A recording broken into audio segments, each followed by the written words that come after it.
Welcome to Richmond Podcast Leaders in the Industry, where we sit together with top-notch leaders discussing important topics in the HR, IT, marketing, finance, and healthcare industry. Today's topic will be mainly about sustainable finance. For this, we have invited Marta Ra, who is holding an industry session at the Richmond Financial Industry Forum in May. She will talk about what it takes to be a leader in the industry. Sit back and enjoy. Just let me introduce a little bit more about Marta Ra. You have studied at the University of Witten in Germany, and after working with JP Morgan, Morgan Stanley, and Deutsche Bank, she was in charge of the strategic topic Women Investors and Women Clients at Globalance Bank. You are also the co-founder of Women in Sustainable Finance. Congratulations. And now my first question. How did you enter the financial industry and what continuously inspires you to keep working in this field? Thank you very much for having me here today. And I'm really excited to be one of the speakers at your event.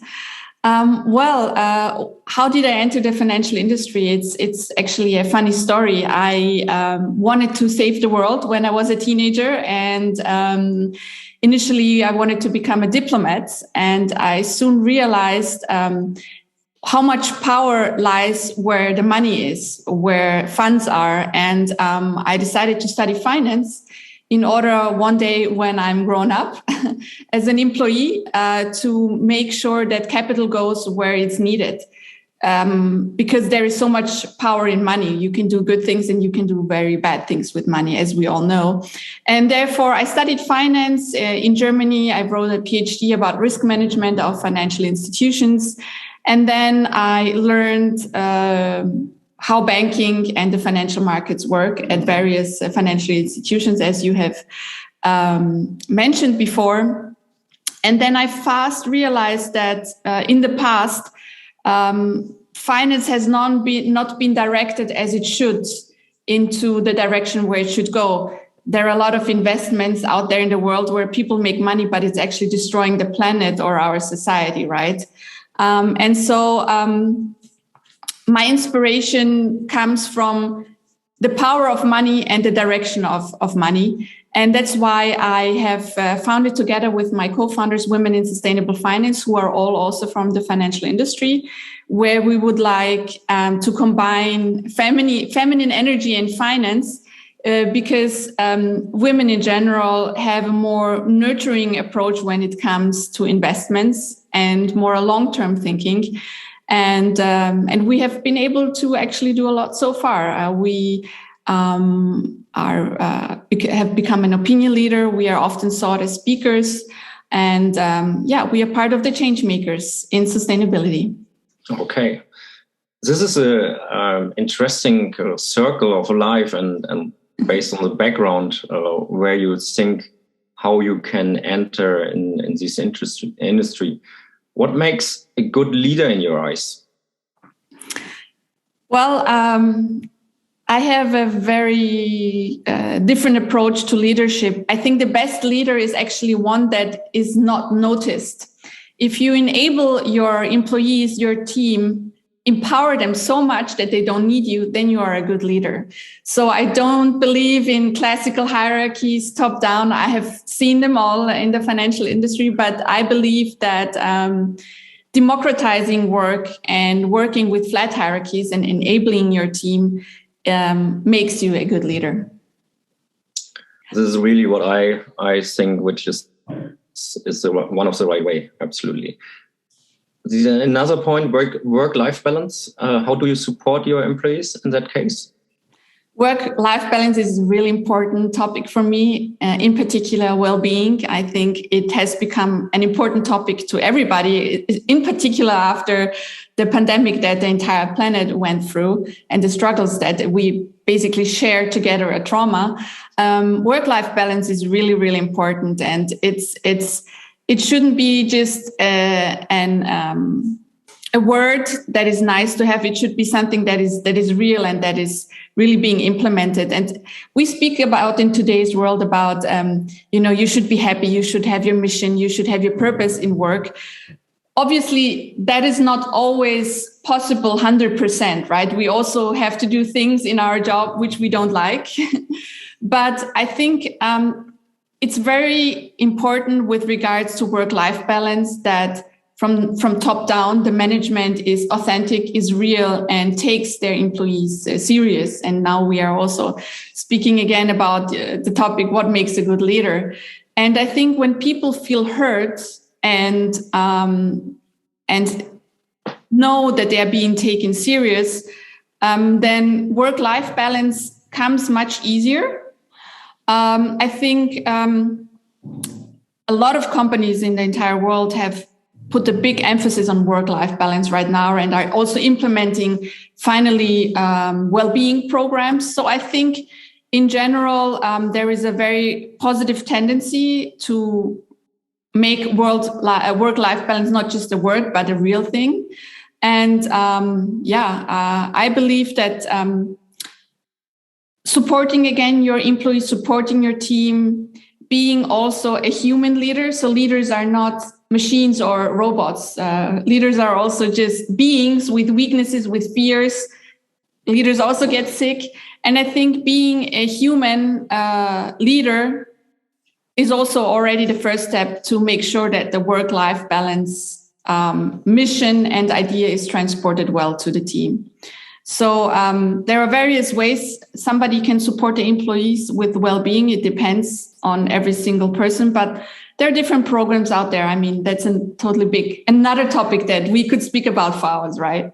Okay. Regarding women and sustainable finance, you are co-founder. What is your idea? What do you have to offer to your surroundings in that case? So Women in Sustainable Finance has become really a global network with women leading and heading positions in the financial industry.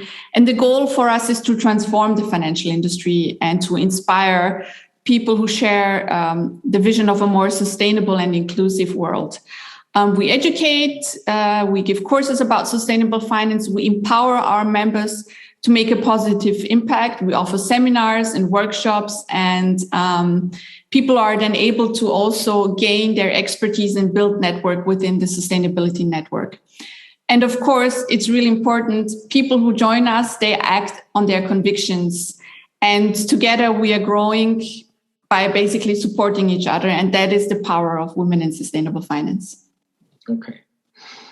What are your plans in the near future? Do you have a special project coming up, including sustainable finance, investing, or inclusivity? I think there's never an end.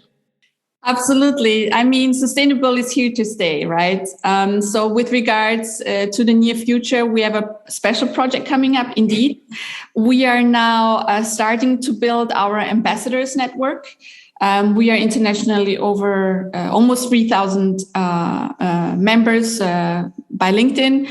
And we're looking for ambassadors in the key industries who support also our mission and vision, and to be also to be our voice within their own special areas. And it's really important in order to fulfill our fundamental goal to transform the financial industry into a diverse one and an inclusive one.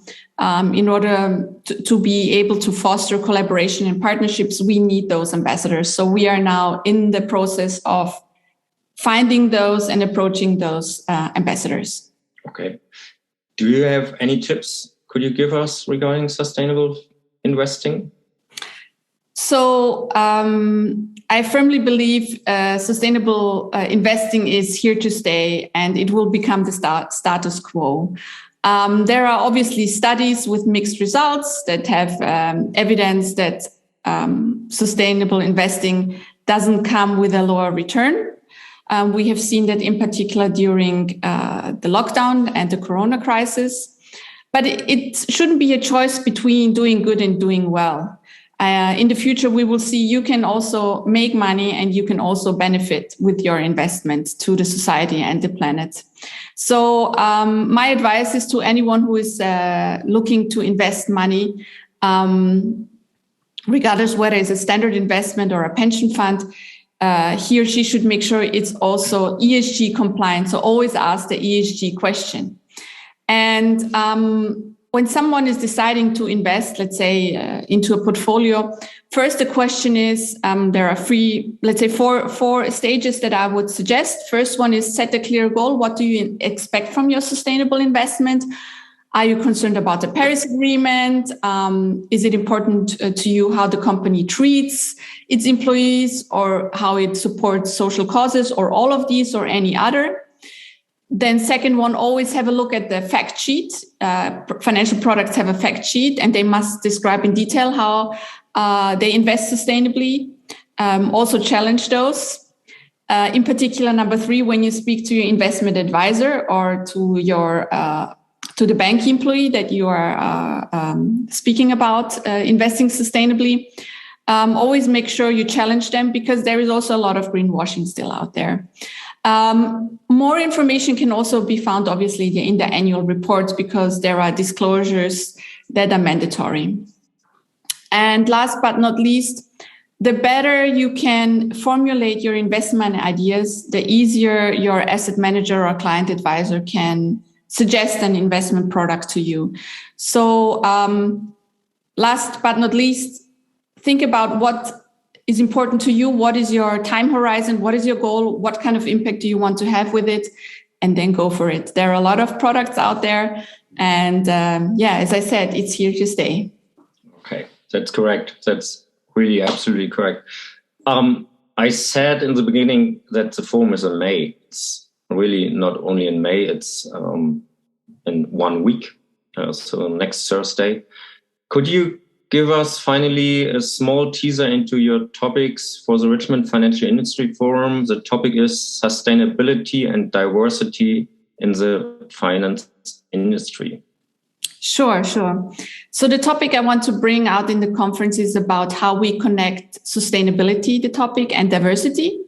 And at Women in Sustainable Finance, we believe that investing sustainably can change the world and the society. So I will elaborate on how sustainable investing brings positive impact and financial returns at the same time. In addition, I will debunk popular myths about sustainable investing. Namely, would there be a trade-off between sustainability and good investment performance? And also to be more specific, I would like to focus on the topic of diversity in terms of sustainable investing, meaning how we as an investor can contribute to a more gender equal society, which at large benefits the entire planet. Okay. Thank you very much, Marta Ra. It's great to have you next week in Interlaken, and then you have a great chance to discuss everything with the C-levels and all the people from the banking industry. Thank you very much. Thank you very much for having me.